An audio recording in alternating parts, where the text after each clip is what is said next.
મહેસાણાના ઊંઝામાં રિક્ષા ગેંગે મુસાફરને બેસાડી ચોરી કરી તરખાટ મચાવ્યો હતો। થોડા દિવસ પહેલા ઊંઝામાં ત્રણ જગ્યાએ પેસેન્જર બેસાડી સોનાના દાગીના સેરવી લેવાની ફરિયાદ નોંધાઈ હતી। ઊંઝા પોલીસ અને મહેસાણા લોકલ ક્રાઇમ બ્રાન્ચે સીસીટીવી સહિતની તપાસ હાથ ધરી હતી, જેમાં રિક્ષામાં રિક્ષા ચાલક અને મુસાફરના સ્વાંગમાં બેઠેલી તેમના જ ગેંગની વ્યક્તિની પોલીસે તપાસ કરતા 2 આરોપીઓ ઝડપાઈ ગયા છે। આરોપીઓ પાસેથી પોલીસે સોનાના દાગીના અને રિક્ષા સહિત 5.40 લાખનો મુદ્દામાલ કબજે કર્યો છે, તો અન્ય 2 ફરાર આરોપીઓને ઝડપી પાડવા પોલીસે ચક્રો ગતિમાન કર્યા છે। ઈસમો જે મુદ્દામાલ સાથે ઝડપાયેલા છે તેમનું નામ છે સલમાન ગુલાબ નબી વોહરા, જે આણંદના રહેવાસી છે, તથા બીજા ઈસમનું નામ છે સલમાન ખાન ઉર્ફે સલ્લુ કયુમ ખાન પઠાણ, કે જેઓ મહેમદાવાદના રહેવાસી છે અને તેમની પાસેથી સોનાની બંગડી, સોનાનો દોરો, સોનાનું પેન્ડલ, મોબાઈલ ફોન અને રિક્ષા એમ મળી કુલ 5,40,700નો મુદ્દામાલ રિકવર થયેલ છે। આ સિવાય આ ગુનાના કામે અન્ય 2 ઈસમોને પકડવાના બાકીમાં છે, જેમની તપાસ હાલ ચાલુમાં છે। સાબરકાંઠામાં નકલી પોલીસનો વિડીયો વાયરલ થયો છે। મેળામાં પોલીસની ઓળખ આપી દબંગાઈ કરતો યુવક પોશીનાના ગુણભાખરી ચિત્ર વિચિત્ર મેળામાં પોલીસનો રોફ જમાવતો નકલી પોલીસ વિડીયોમાં કેદ થયો છે। હું પોલીસ મિત્ર છું અને પોલીસને સેવા આપું છું તેમ કહી એક યુવકને ઢોરમાર માર્યો। એક વ્યક્તિને જાહેરમાં ઢોરમાર મારતો વિડીયો પણ વાયરલ થયો। વિડીયોમાં જોઈ શકાય છે કે સફેદ રંગના શર્ટ અને ખાખી પેન્ટ પહેરેલો વ્યક્તિ હાથમાં દંડો લઈને એક વ્યક્તિને જાહેરમાં માર મારે છે। વિડીયો વાયરલ થતા સ્થાનિકોની માંગ છે કે આવા તત્વો સામે પગલાં જરૂરી છે। તો દ્રશ્યોમાં પણ આપ જુઓ, એક યુવકને પકડવામાં આવે છે, ત્યારબાદ દંડા ઉપર દંડા મારવામાં આવે છે। ચશ્મા, વ્હાઇટ શર્ટ અને ખાખી પેન્ટમાં ફરતો આ વ્યક્તિ જ્યારે તેની પૂછપરછ કરવામાં આવી તો પોલીસ મિત્ર હોવાની વાત કરી અને રોફ જમાવતો જોવા મળ્યો છે। બોટાદના પૂર્વ ધારાસભ્ય ટી.ડી. માણિયાએ આગેવાનોને કરી છે ટકોર। કમલમ કાર્યાલયના ભૂમિપૂજન કાર્યક્રમમાં કરી ટકોર। હોદ્દા પર બેસાડનાર કાર્યકરોની મહેનત હોય છે, એ ક્યારે ભૂલવું ન જોઈએ। ખુરશી કાયમ કોઈની રહેતી નથી। સત્તાનો નશો ડ્રગ અને દારૂ કરતાં પણ ખરાબ હોવાનું જાહેર મંચ પરથી જણાવ્યું। હોદ્દા પર બેસનારને ક્યારે ભૂલવા ન જોઈએ તેવું હોદ્દેદારોને વ્યક્ત દરમિયાન ટકોર પણ કરી દીધી હતી।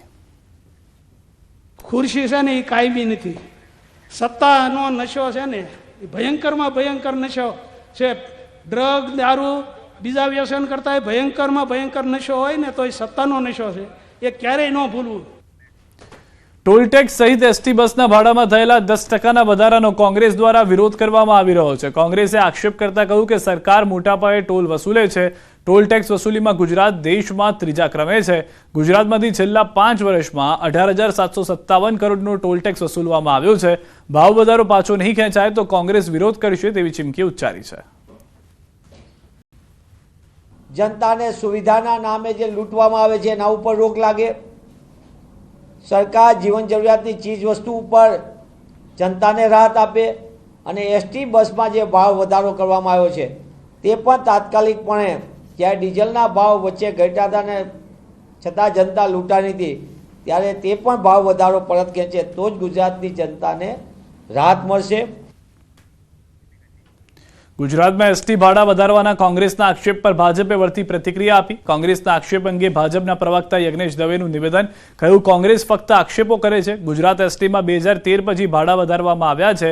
2023માં જીઆર પ્રમાણે 25% ભાવ વધારો કર્યો હતો, જ્યારે વર્ષ 2025માં ફક્ત 10% વધારો કરવામાં આવ્યો।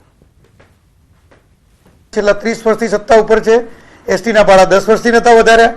છેલ્લા 11 વર્ષથી કેન્દ્રમાં પણ સત્તા ઉપર છે તો 10 વર્ષથી એસટીના ભાડા નતા વધાર્યા।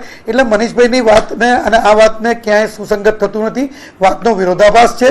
એટલે મનીષભાઈને એ મારે કહેવું કે પહેલા વાત સુસંગત રીતે કોઈના ગળે ઉતરે એ રીતે નિવેદન આપે, માત્ર ને માત્ર કોંગ્રેસની જેમ કોઈ પણ જાતનો વિરોધ કરીને નિવેદન આપવું, એ પણ તર્કબદ્ધ નિવેદન આપવું જોઈએ, એવું મારું એમને કહેવું છે। હાલ રોકાઈશું એક વિરામ માટે। આપ જોડાયેલા રહો ગુજરાતની number 1 news channel news 18 Gujarati સાથે।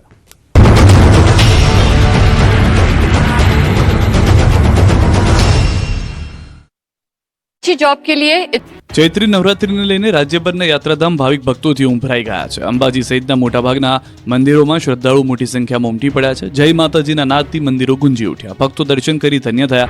ચૈત્રી નવરાત્રીને લઈને અંબાજીમાં હજારો ભક્તો દર્શનાર્થે પહોંચ્યા। વહેલી સવારથી શ્રદ્ધાળુઓની કતાર જોવા મળી। નવરાત્રીના પ્રથમ દિવસે મંગળા આરતીમાં ઉમટ્યા હતા ભક્તો। મંદિરને પણ ફૂલોથી શણગારવામાં આવ્યું હતું। સભા મંડપનો શણગાર આકર્ષણનું કેન્દ્ર બન્યો હતો।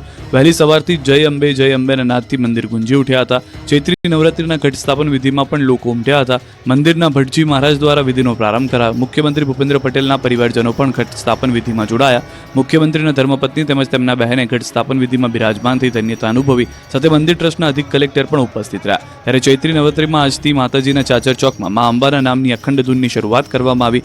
આ અખંડ ધૂન 9 દિવસ રાત અને 24 કલાક ઊભા પગે રાખવામાં આવશે. મહેસાણા જિલ્લાના 150થી વધુ શ્રદ્ધાળુના સંગઠન દ્વારા આ પરંપરાને 83 વર્ષથી જાળવી રાખવામાં આવી છે. આ તરફ બહુચરાજી મંદિર